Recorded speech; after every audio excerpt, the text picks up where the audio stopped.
এইভাবেই আকাশের বুক চিরে উড়ে যায় রাফাল। আমাদের আপনার সূক্ষ্ম কারিগরি দিয়ে সাজানোর জন্য ধন্যবাদ। সূক্ষ্ম কারিগরির ধারা যা সোনাকে বানায় সেনকো। সেনকো, আনন্দের ধারা। শত্রুর বুকে কাঁপন ধরিয়ে দেয়।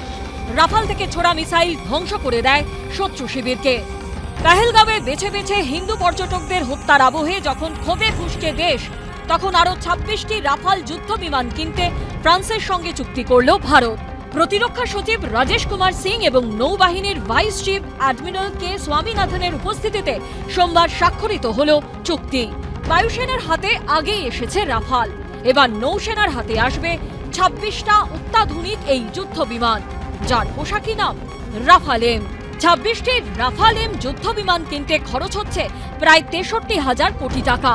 নৌসেনার 2 বিমানবাহী যুদ্ধ জাহাজ আইএনএস বিক্রান্ত এবং আইএনএস বিক্রমাদিত্য থেকে আকাশে উঠবে এই 26টি রাফাল। সূত্রের খবর, ভারতীয় নৌসেনা 22টি 1 আসন বিশিষ্ট রাফাল মেরিন ফাইটার জেট এবং 4টি 2 আসনের বিমান পাবে। জানা গেছে পুরনো মিগ 29K যুদ্ধ বিমানগুলির পরিবর্তে ব্যবহৃত হবে নতুন রাফাল। এটার মধ্যে একটা রেডার থাকে RBM, নর্মাল এয়ারফোর্সের রাফাল থেকে প্লেনটি একটু ভারী, এবং ভারতের কাছে এই রাফাল আসাতে ইন্ডিয়ার নেভি মানে পাকিস্তানের নেভিকে ইজিলি পরাস্ত করতে পারবে। 300 কিলোমিটারেরও বেশি পাল্লার air to ground scalp missile, আকাশ থেকে আকাশ মেটিওর ক্ষেপণাস্ত্র ছুটতে সক্ষম রাফাল এম, নিখুঁতভাবে লক্ষ্যে আঘাত হানতে সক্ষম এক্সোসেট AM-39 অ্যান্টিশিপ মিসাইলও থাকবে এই যুদ্ধ বিমানে।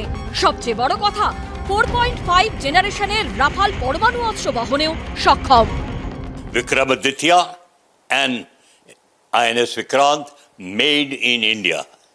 Therefore, to make sure that they are used to the full advantage, we will have to have aircraft of quality and availability. এর আগে 2016 সালে প্রায় 58,000 কোটি টাকায় ফ্রান্সের থেকে 36টি রাফাল যুদ্ধ বিমান কিনতে চুক্তি করে ভারত। 36টির মধ্যে 30টি ছিল যুদ্ধ বিমান। রাফাল আসার পর ভারতীয় বায়ুসেনার শক্তি অনেকাংশেই বেড়ে গেছে। আম্বালা ও হাসিমারায় বায়ুসেনা ঘাঁটিতে মোতায়েন থাকে রাফাল। পাকিস্তানের সঙ্গে সংঘাতের আবহেই রাফাল ও সুখোই নিয়ে মহড়া করেছে ভারতীয় বায়ুসেনা। 2031-32 সালের মধ্যে 26টি রাফাল এম বিমান ভারতে চলে আসবে। ভারত পাকিস্তান উত্তেজনার আবহে ভারতে অস্ত্র ভান্ডার আরও সমৃদ্ধ হচ্ছে।